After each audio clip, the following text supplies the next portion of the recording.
Hi, I'm Rachel Dillon. And I'm Marcus Dillon. And this podcast is Who's Really the Boss, where we highlight the joys and challenges of running a business with your spouse or family. Our mission is to strengthen families and businesses by helping listeners avoid the mistakes we have made so they can lead and live happily ever after. Well, welcome back to another episode of Who's Really the Boss podcast. We have a very special guest today, our friend John Mitchell, who we have referenced probably every other podcast since we started. So, John, I'd like welcome. to talk to you about your copyright infringement while I'm here. We try to give credit where credit is due, right, when we can. But that's probably better than I probably stole everything from somebody too. So lots of ideas have been inspired by you. So again, Thank you for being here, Marcus. Thank you for being here. always. And John, just in case any of our listeners don't know who you are yet, will you tell the listeners a little bit about who you are? Sure. Man, I'm excited to be here. I am John Mitchell. I have been a part of a lot of different things in my life, all the way from I have started in ministry. I went to seminary, became a preacher, did ministry for quite a long time. I probably talk a little bit about it today, even some of the things, since we're going to talk about failures today. I can't talk about failures without talking about my time in ministry. But then had some big life changes, ended up working with a top secret clearance for the Navy for a while. They trained me to do video production so that I could communicate to people on ships without flying out. And I did what most good contractors do, got all of my education for free at the Naval Postgraduate School in Monterey, California, lived there for a while, and then I went and started my own business. So I had my own video production company from 2002 till about 2014 when I sold it to Rootworks. Rootworks is an accounting membership organization, for those of you who don't know. And I became sort of the chaplain of Rootworks somehow. And I think that's probably the best topic. Over the years, my job has turned into an opportunity for me to get to help people love their jobs, help companies create a better place to work, and as a byproduct, a better way to live. And in the meantime, get a chance to talk about even spiritual life things, all the way down to how we treat each other at work and outside of work. So now my job is a lot of podcasts. I think I'm doing 3 podcasts right now. I'm hosting 3 different podcasts. So it feels good to be on one instead of hosting one. And I'm hoping to learn some things from you, Rachel, on this. I do a lot of public speaking. I am a keynote speaker in both the accounting profession as well as healthcare. I've got a niche in healthcare. And I still do some faith-based organizations and nonprofit kind of speaking too. So that's kind of the gist of it. It feels like I microwaved my life in the last 20 years in about 3 minutes. So. That's awesome. And you didn't touch on yet, but I know you will, 3 really important people in your life that help on this journey with you. So go ahead and share about them as well. Yeah, the most important part of my life are the 3 humans that mean the most to me. My wife Risha, who works in an accounting firm here in Bloomington, Indiana, where I live in a log home on 40 acres of land, and my son Reese, who will be 15 July 1st, and just teaches me stuff every day. And my daughter London, who is 17, going on 33, I believe. She is a better human than I am. Volleyball player, volleyball teacher right now, and in the summer, and then it wants to go pre-med. So I'm just hanging on, but I am deeply grateful for the human beings in my life, and trying to just take that gratitude and bring awareness to anything in your life that feels like it should, and bring some optimism to people. So my kids and my wife, and I guess I have to throw my dog in there. She is part of the family, whether I like it or not. We have a German short hair pointer that brings a lot of joy and a lot of frustration as well. I love that. Thank you so much for sharing. Marcus, do you want to Yeah. give a little background of how we came to know John? Yeah, we are a part of Rootworks, so that's where we came to know John. So we've been a part of Rootworks, that community, for about 10 years, almost a decade now. And John is a really big part of that community and a big part of our story and our firm getting better and paying attention to a lot of the things that John, quote unquote, preaches about with his chaplain role. And so that's really getting to know John over the last decade, I would say. And then even more so the last 3 years, as I've had a chance to work closer with John and his team and the team at Rootworks and wear a little bit of a consulting hat, obviously help with some of the events that John is a part of as well. And John's taken me under his wing and been a mentor and a friend, and I'll forever be grateful to him for that. And I think that's the other thing. We love helping others. We love accountants, and we love what they bring and how they're wired. And so I think there was just that connection from the very beginning with John and so many others on that side. And I think that's what drives us to get up every morning. Yeah, absolutely. So before we get too far into the podcast and the topic of failure, which we're going to go with resilience on that, so we don't have to make it sound so scary. But before we get into that, John, you have given thousands of people, hundreds of thousands of people, I don't even know how many, advice about loving your job, about living a better life, about enjoying the things around you and noticing the things around you. But what is the best piece of advice you've ever been given? Such a great question. You know, the interesting thing about it is we don't really know it's good advice until later, right? So I'm sure there have been hundreds of people in my life who have given me great advice that went in one ear and out the other.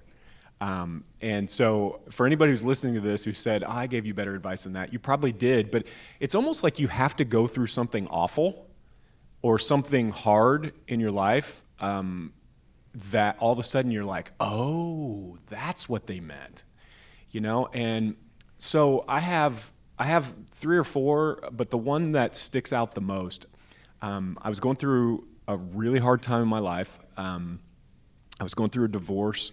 I was married for about a little less than 2 years. My high school sweetheart, we were both very immature, equal problems with the marriage.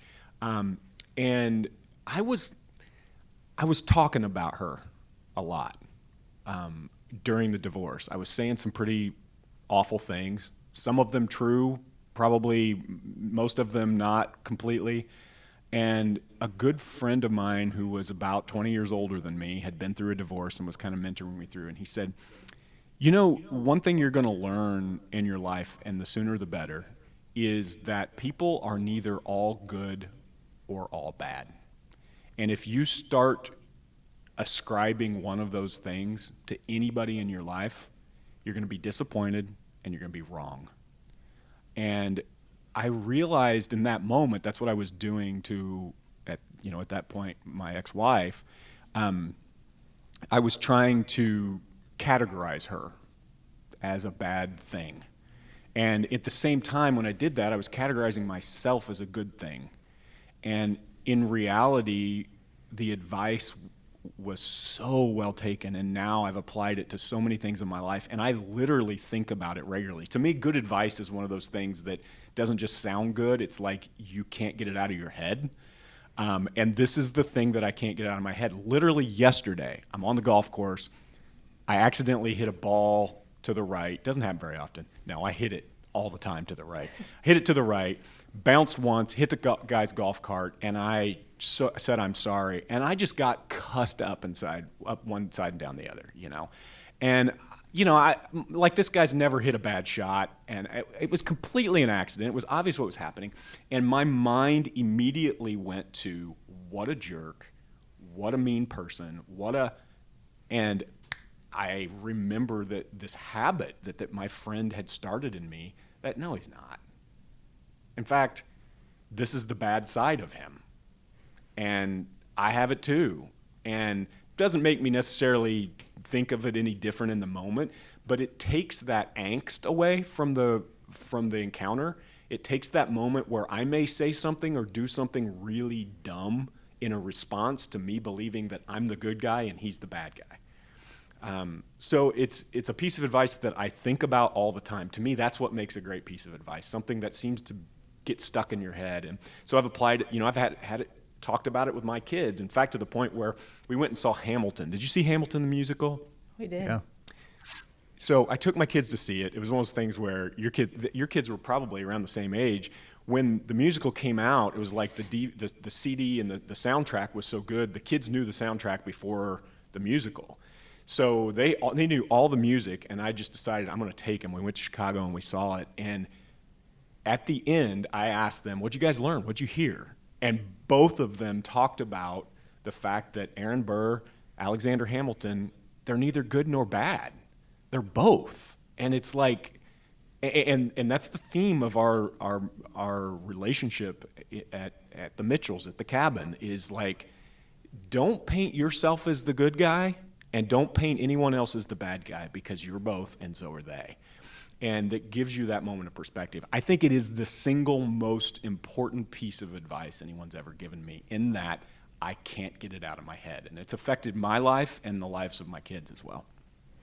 Yeah, no, that's so good, man. You think back to growing up, and I don't know, you're a little bit our senior, not much, but you think about Nice of you. The shows we used to watch. The good guys wore the white hat, the bad guys wore the black hat, and that's not true in life, right? It's, you can't identify who's the good guy, who's the bad guy, and what perspective they have, or what part of their life they're living out right now. So I think that's truly good to think about. It's in the stories we tell, right? It's in how we tell stories. There's a Darth Vader and there's a Luke Skywalker in every story. And it's okay because it's compelling to us for there to be a good guy and a bad guy. But in reality, it's not the way life works. And we're both people from faith background in church. It's easy for us to do this. It's easy for us to say, oh, we're right, they're wrong. We're good, they're bad. We're this, they're that. This is where we get off the rails with the way that we take care of each other and the way we live our lives, is when we start to believe we're the ones with the white hat. Yeah. And the truth is, the hats are all gray, man. And we're all on the same side. Yeah. That reminds me of a conversation that you and I had in Bloomington not too long ago. And it's, we were frustrated with something, I'm sure, and, probably Sounds somebody. Right. And I think you had said that person doesn't wake up trying to make your life harder than it needs to be. So everybody's just worried about themselves at the end of the day. Like, that's boiling it down to the truest of true there. And everybody's just trying to get through their own day. And sure, they're going to be good to some people. They're going to be bad to others. And you just kind of have to roll with the punches. So that guy on the golf course he wasn't looking for the person to cuss up and down. He also wasn't looking for a golf ball to nearly take him out either. So, what's funny is, so here's the end of that story. I'm sitting, I walked through the clubhouse at the end of the day to go to the restroom, and he's sitting at the bar. And I walked up to the bar and I said, put his tab on my number. And he turned around and he shook my hand, and I said, I am really working on that bad hit to the right. Like, my slice is getting worse, and I'm so sorry you had to be the one who paid the price for my bad swing today. And he smiled and he laughed, and we shook hands and we talked. And it's not that I'm the bigger man. The truth is, I hit a stupid shot. I wasn't very nice in the moment either. But in the end, there's this moment like, hey, we're both bad golfers, man. Like, we're both struggling through life and the golf course in the same way. And that's just where, to me, that's the best way to live your life, because it's so difficult to wake up in the morning and hate. It's so exhausting to play the good guy all the time, and to have to be the hero of every story is just exhausting, and it's putting things on us that aren't true and aren't fair. and causes this anxiety in us that it just isn't real. Yeah. Well, that was a great podcast episode. Like, thanks for being here. And this is why we value our friendship with you so much. We'll just let you keep going, whatever you want to talk about. I love being with you guys. I feel like Marcus and I have shared about some of the difficulties and some of the struggles. So we haven't kept it secret about things that we've tried and have not worked within the business, within our family, our marriage, anything. We're kind of open, mostly because we don't want people to struggle silently through the same things we've struggled through. Now that we are getting more mature, or older, as our kids like to say, we have lived some life. And so we have survived all of those things to this point. And so really wanted to talk through some of the ways that we've seen failures, but then been resilient to those, that we have been the comeback kids, I guess, from some of those things. And I think most recently, what we've shared about is trying new things in our own business, trying to take ourselves out of the things that are, I would say, more urgent. They need response times quickly. And so they kind of tie us into the business where it's harder to take time off and really unplug and disconnect, because that prospect call may come in and somebody needs to respond to that. An auto email, yes, goes out, but also, within 24 hours, they need like a live person, real interaction to make that connection with them. And so we tried that. We tried to fill that position outside of the two of us, and for many, many reasons, mostly on us, that didn't work out. And so we kind of had to pivot and like, what do we do next? And so just in that, wanted to really talk with you about, how do you come back? How do you take the next step? How do you not just kind of bury your head and quit? Give up, yeah. You know what it reminds me of? It reminds me of the kinds of things we say to our kids that then we don't actually pay attention to, like, you're not going to quit. If you guys have dealt with this too, I'm sure, where your child wants to play a sport, they get in and realize, oh, conditioning week is terrible, and this is not what I signed up for. And as a parent, you say the same thing, right? This is not something that's a choice. You made this choice to begin this thing, and you're going to see it through. You can quit when you're done, but you're going to see it through. But when it comes to us, we don't pay attention to that same thing. We begin to feel like, and it's just an instinct, that if something's going wrong, it must be broken. If something's going wrong, we must need to bounce against it and go the other direction. And the funny thing is, we all know that's not true. I mean, in the stories that we tell, I love the thought that all of the failures in my life, when I saw the podcast you were going to ask me about my failures, I started thinking back to my failures and laughing, because the truth is, most of them are really funny now. And the failures make the best part of the story. I think about the camping trip that I tried to take my son on. I was going to teach him to camp. It rained. We had some bad food. We ended up both throwing up in a pouring down rain. Now, at the time, it was the worst thing in the world. Now, it's hilarious. And we sit around the campfires and we tell stories about the time that things were awful. In the moment, it feels like this is the worst thing, but later, in retrospect, it's the best part of the story. And if somehow, as a leader, if somehow Marcus and Rachel can bring that perspective to the firm, now you're leading. And it's about making sure that what your team understands is what is the win here? What is the win? What are we trying to do? Are we trying to create a new product that is the best product in the world, or are we just trying to serve our customers better? Because if we're trying to serve our customers better, we're going to get into this product and go, well, that stinks. It didn't work really well. We're not going to see that as a failure. We're going to see that as another stepping stone, another thing to eliminate from the list where we move towards making our customers better. And I think when it comes to resilience, for me, I can only speak personally. And I can speak for my kids, because that's how you do this, right? You experiment with your kids. The resilience, to me, all comes from perspective. If I can see the big picture, if I can see from the very beginning, before the problem comes in, if I can tell Reese, hey, our goal on this camping trip is not to be these expert campers. It's to have a great weekend and do something new. Well, guess what? In that way, it was a really successful camping trip because it was fun, it was new. Later, we'll see how funny it was, and we'll talk about it. I think if you can, in the beginning, set the expectation for what the win is, and the win isn't this Pollyanna way of seeing the world where nothing ever goes wrong, but then in the middle of it saying, guys, remember the win. And at the end of it, maybe when things broke a little bit, going back and go, that's okay because this product or this thing wasn't the win anyway. There was something bigger, and really the best stories come from when something bad happens and we turn it around. Those are the stories we tell. The other stories are boring, including ours.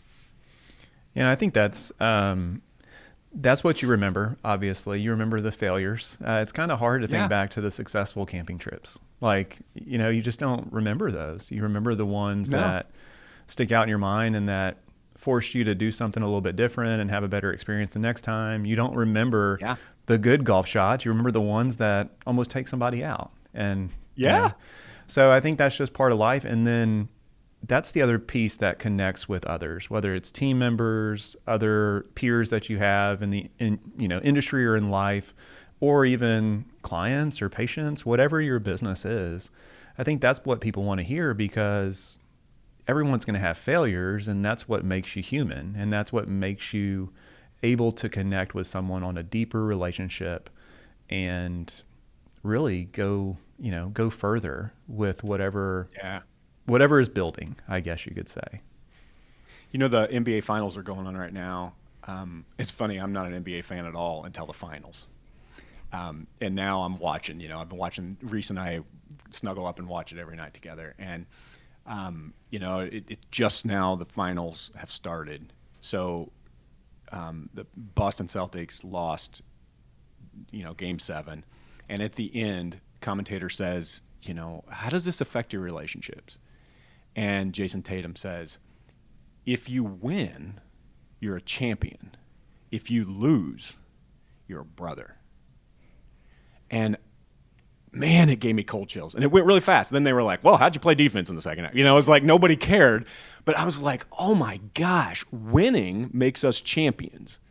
But losing makes us like co-journey together. Like we are in this together. It hurts, it's painful, and we're going to get better and we're going to get stronger. But we share this common pain that allows us to become closer, that allows us to see each other differently. And resilience is born out of relationship in that point. And now you've got a company. Now you've got a culture, a thing that is growing and lives outside of your products. It lives outside of your business. And it's something that I think we all desire deeply. And it can only come from the broken things. Those are the things that make us brothers. That's great. So in the moment, when it's still new, right, and you're still licking the wounds and fighting the temptation of fear and the temptation of, I don't want to fail again, I don't want to hurt this way again, or I don't want to hurt other people, I feel like in our case, right, because humans were involved and people were involved. Absolutely. And that makes it really hard. What is the story that you tell? What are the things that you do to take that next step, even though there's fear underlying? Yeah. Well, when it's easy to become Jiminy Cricket and say cheesy things in those moments if you aren't in the middle of them. So to me, this is a great lesson for leaders too. If you isolate yourself from the pain that comes from a failure, so you go live in an ivory palace, you go tell people what to do, and then when it fails, you stay in the ivory palace, then you will be seen as someone who is not part of the brothers, that connection, and you will also end up saying really stupid things. This is why when we go to a funeral of somebody that we don't know very well, we end up saying something really stupid because we don't know. We aren't there. We aren't in that feeling. When you choose to pay the same consequences or pay consequences that the rest of the people in your organization are dealing with because of a failure, you end up realizing there's nothing to say. We just be, right? Like at the hardest times in your marriage, at the hardest times in your life with your kids or with your best friend, the best thing you can do is be and be present. And the worst thing you can do is say something cheesy that makes people realize that this is even worse than, than the ideal. But what in those moments, it's that calm that changes everything. And to me, I've spent a lot of time around Marcus. One of the things that Marcus is so good at is when things get hard, when things get loud, and I don't mean like audibly loud, but like when life gets loud, when something falls apart, we're at an event, and all of a sudden we realize the agenda's wrong and people are showing up early or whatever, there's a tendency in me to get frantic and to get escalated. Something in Marcus does the opposite. And it becomes the calming presence in the room. Not that he's going to start telling stories or trying to make people feel better about it, and also not that he's going to join the panic, but that there's just this presence. To me, this is modern leadership. To be the one in the room that brings presence, that says we're living now. We're not living in the future where everybody's mad at us, and we're not living in the past where we made a stupid mistake. We're living right now. Let's deal with this right now. And I think in those moments where failure is in our face, where we're paying the consequences of a failed attempt at something, the best leaders be. And if you haven't set up the kind of leadership style and the kind of relationship-based leadership that allows you to be part of the people that are hurting in that moment, you can't lead. You can't help. You're in an ivory palace telling people things that they will roll their eyes at. But when you live with them, when you care about them, when you do end up going to their own personal failures or their own personal hardships, in those moments, that's when we are at our best. And then afterwards, you can leverage those. This is what resilience is. It's leveraging those moments to make us better, to move us forward. And that's obviously leadership too. But if you didn't go through it with them, you have no credibility to help them move to what's next. So for me, man, I'm preaching. I didn't mean to do that. This is your podcast. But I really think that the best thing you can do for getting to creating resilience inside of your organization, your family, your relationships, you personally, is to invest deeply in the people that are closest to you and that will most be impacted by your failures. Because then you will commiserate and you will have credibility to leverage that and actually be resilient when it comes time to lead. I love that you shared that, and it really just made me think of, so after our most recent failures within positions and people on our team, we were having a retreat that was pre-planned months in advance. That was just coming on the tail end of this. And we were talking through, but what are the things that we need to do? What can we cover? What can we do? What is it that's going to make the most impact to unify our team, to make sure that our team can heal, to make sure that our team is better? And the one thing that we all could agree on was we just need to be together. It doesn't matter what we do. It doesn't matter what we talk about. It doesn't matter what's on the agenda. We all just need to physically be in the same room together. And so I love that you said, like, You just need to be. You just need to be present. And that was even something at that time that we had to make an investment to do it. So it was a conscious choice that, no, this is worth it to be present, physically present with our remote team in order to move past this situation. Such great leadership. And that's an investment. That's an investment that you're making in the future of your leadership, because now you're going to build the credibility to be able to speak into life, into people, not speaking down to them, not speaking over to them, but speaking amongst them. And we know that's the way we respond to things. That is fantastic leadership. And what's so hard about it for most leaders is most leaders are like that type A. I want to go do something. I want to go say something. I want to go read the latest quote from Simon Sinek to my team. I want them to watch the latest Brene Brown YouTube video, whatever it is. And all those things are great. But the best thing you can do is, I wrote this on my door because my mom told me this recently.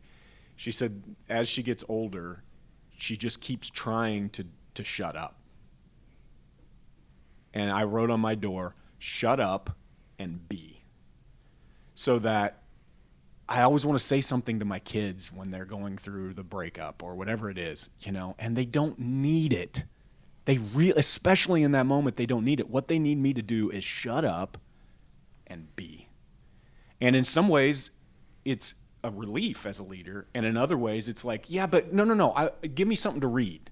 Give me something to do. Let me do a PowerPoint presentation, because that disconnects me from the pain of this moment. No. The best thing you can do is be a part of it and commiserate. And now you've earned this credibility that you are leading from within. That's what you guys do so well. Yeah, I think one of the things that I think we've talked about it, but one of the words that we've kind of come back to here recently is the term settled. And so settled is just how you mentioned anxious, like the opposite of anxious. And so how do you give people that safe space to where they are settled, and not lazy settled, not I've given up and I'm settling, but it's a place where I'm safe and I can grow at the pace that I want to grow. And there's life and family evolving around me as I grow as a person or grow in my career or whatever that looks like. And so I think that's what we come back to a lot. And, Rachel and I talk about that. I think you and I talk about that. And then we also weave in right now some of the second half of life that we're trying to learn and navigate, and even what matters most on the second half of life, and moving from work to wisdom, and just trying to incorporate how you actually spend time with those that matter most. And they may be your family, they may not. And how do you create spaces where people want to be with you and they value you? And that's ultimately a lot of what we're trying to figure out right now. And there's failures in all of that. And so it's just, how do you create that? How do you be open? And while you may look like you're stoic or move slow or a calming presence, the duck's feet under the water are pedaling 1,000 times faster than anyone has seen. So what tips or advice could you give someone to know where they fit in that kind of scenario? I mean, the first thing that comes to my mind is the word trust. I think there's a crisis of trust amongst, well, probably humanity at this point. But where I spend most of my time on a daily basis is trying to build trust in my family and trying to help small businesses build trust amongst their teams and inside their customer base. And I think trust is only built. I'm sure people are so annoyed by this, probably even on this podcast already, about how much I relate things back to my family. But everything, if you want to build trust with your kids, if you want to build trust with your spouse, you don't say, trust me. You spend time together. You prove that you're trustworthy. And most leaders and most small businesses, when they're trying to build relationships with their team, they do the equivalent of saying, trust me. You work at a great place. I'm a great person. And they make themselves the hero of the firm. Hey, we're the best firm in town, and people think of me as the leader of their business and whatever. No, if you can figure out how to make your team, elevate your team, you build this trust that Marcus is on my side, that he isn't on Marcus's side. He's not looking to wring me out like a washcloth and get as much as he can out of me as an employee and then push me off the curb. But he wants to elevate me, and he knows that this firm gets better when everyone's elevated. Now I've got this trust that you have my best interest at heart. And I'm not sure if this answers your question, but I think the word trust is something we have to pursue. We have to figure out, we have to read books about it. We have to figure out how to build trust, and not for the reason of making a profitable company, but for the reason of creating a workplace that makes it possible for us to move forward. Because if I don't trust you, I don't know why you want me to incorporate this new piece of software that you're introducing that's going to disrupt my life and my work. Like, why are we doing this? Is it so that you can add an extra 4% to your bottom line at the end of or is this going to make our clients' experience better and my experience better? I need to trust that you have my best interest in mind. My kids have to do that too. My wife has to do that. If we're going to move forward and we're going to keep getting better as a family and we're going to keep loving each other more, and the goal, whatever those goals are in my family, I have to build that trust. And it never comes from saying, trust me. It always comes from proving that you're trustworthy. Yeah, I think, we've talked about, our journey the last year or so and just the pieces that we've tried to navigate through. I think, one, you kind of have to make sure that you do have that navigation, that vision, that mission up to what is that ultimate goal. I think in our situation, we let too many people, including maybe the bad half of Marcus, grab the wheel at times and try to drive the bus, whether it was a certain speed or a certain road or change the destination. I think those are the pieces that you have to realize as a leader. And your famous quote is change of pace, change of place. And I think that's where you have to allow for that quiet time, which for me is super painful and awkward, and I hate it. I hate being quiet. I hate all the lights off. I just don't like it. Rachel, if you talk to her anytime, you know that there's a TV in our room that's on every night set to a sleep timer because Noise. I don't want quiet. I'm afraid of what will speak to me in quiet times. That's a different podcast, Marcus. Yeah. Let's get on another one. So I think that's the fear, not only in myself, but in so many other leaders. And being able to pause when you know things aren't going the right way or the right speed. I think that's the other piece. You may be going down the right path, but you're too fast and you're losing things along the way. See, this is a great example in this podcast of resilience. You guys went through a time that was really hard. It hurt people, including you and other people. And now you're pinpointing what you're going to do to move forward. You can call that a failure if you want. I call it a success. I really do. I call it a success because the next time you make a decision like this, you're going to go slower. Now, the people that were hurt in the midst of this don't call it a success right now, but someday they'll be sitting around a campfire. I believe this with all my heart, and I know it seems cheesy, but it has happened so many times in my life that I think it is part of the path we have as humans. We'll be sitting around a campfire and we'll be telling the story about 2022, 2023, about the thing we tried that broke and how it hurt and it was weird, but it led us to where we are now. And I know that sounds insensitive at times to the people who are going through real things right now, and that's why we have to build that trust and let us be. But I really do think that if you see success as learning and getting better and moving forward, you know what you have to do differently. And there's this sense among entrepreneurs, especially, that entrepreneurial side of you guys that is so creative and so good, and is why so many people have made a living and made a better life through what you guys do. It's because of your entrepreneurial spirit. But what you have to do is temper the part of that entrepreneurial spirit that says, we got to go right now. This has to happen right now. And I know that technology moves fast. I know that you feel at times like you're going to be behind. But this is your company. This is your life. It is not on someone else's timeline. You don't have to move fast. In fact, I think one of the lessons you learned was the slower the better. I would rather be behind and be mindful than be ahead and regret. Well, I think the other thing it does is it allows you to look around. And when you look around, you actually see some opportunities too that are there for the taking. And so I think that's part of it, that you're not giving up by slowing down. Yeah. You may actually be missing your best opportunity ever and passing it by at a speed where you can't go back. So why don't you just kind of tell us what you're doing and what your pace of life looks like right now?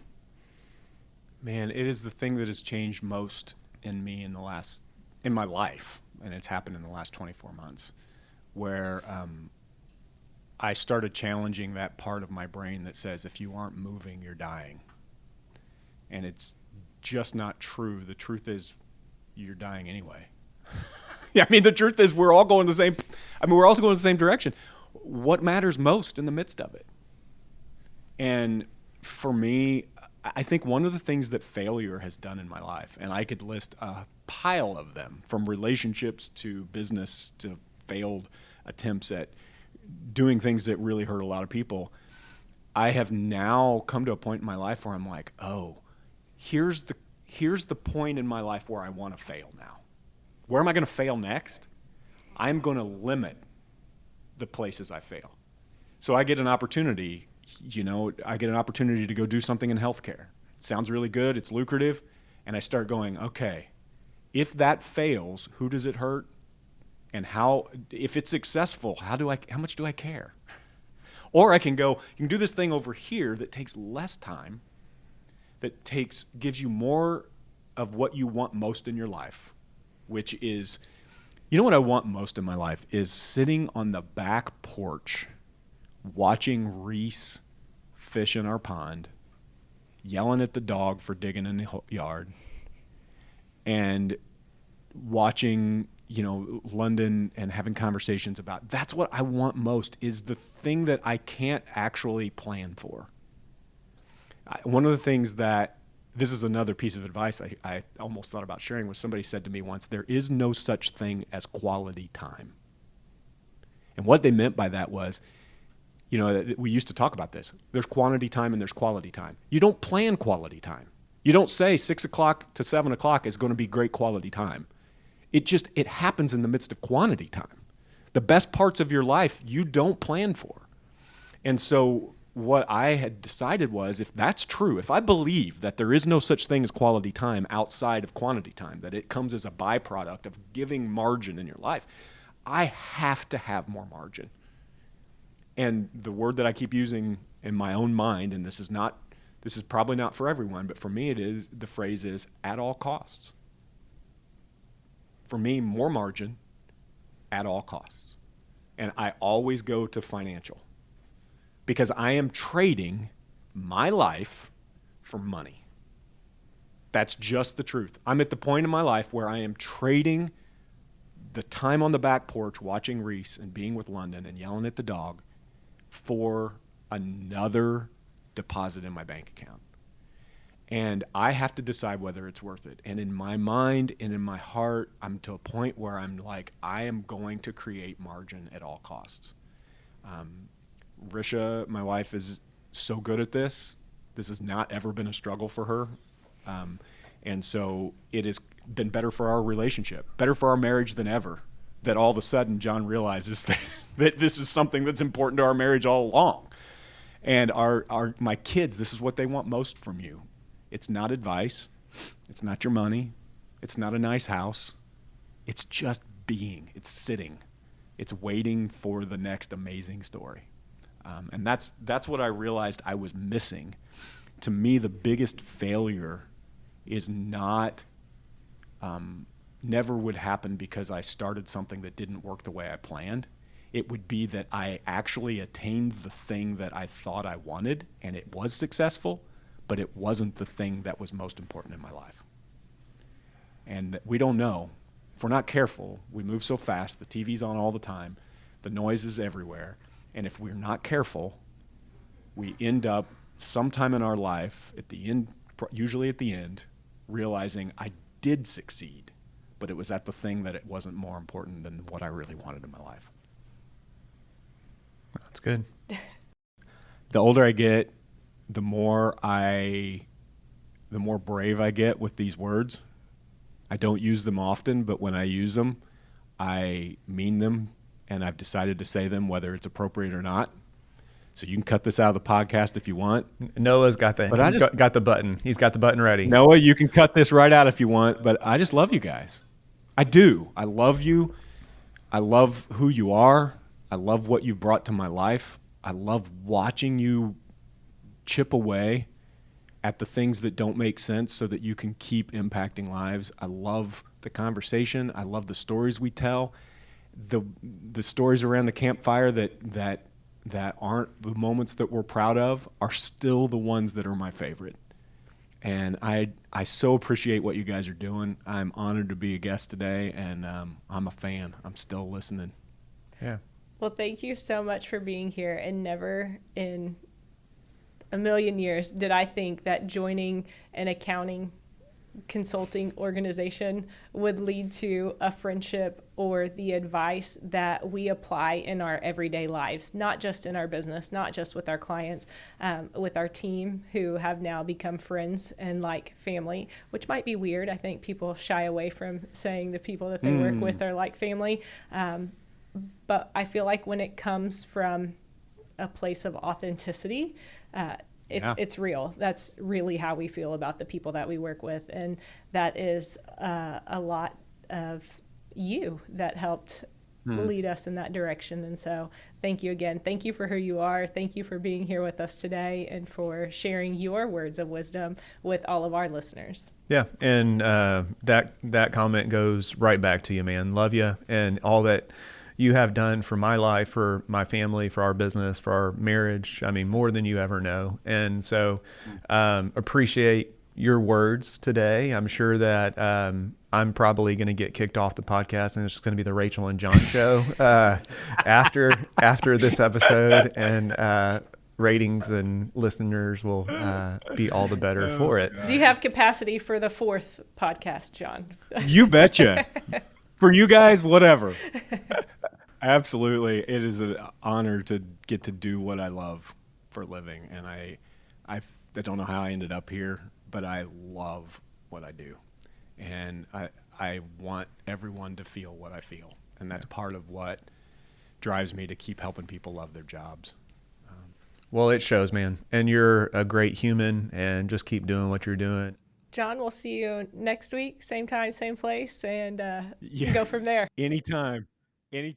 Thanks for hanging with us to the end of another episode. If you have thoughts, comments, or feedback you would like to share, please leave us a comment or review on your favorite podcast listening platform. Be sure to subscribe to our podcast so you don't miss any future episodes. Join us again next week for another great conversation.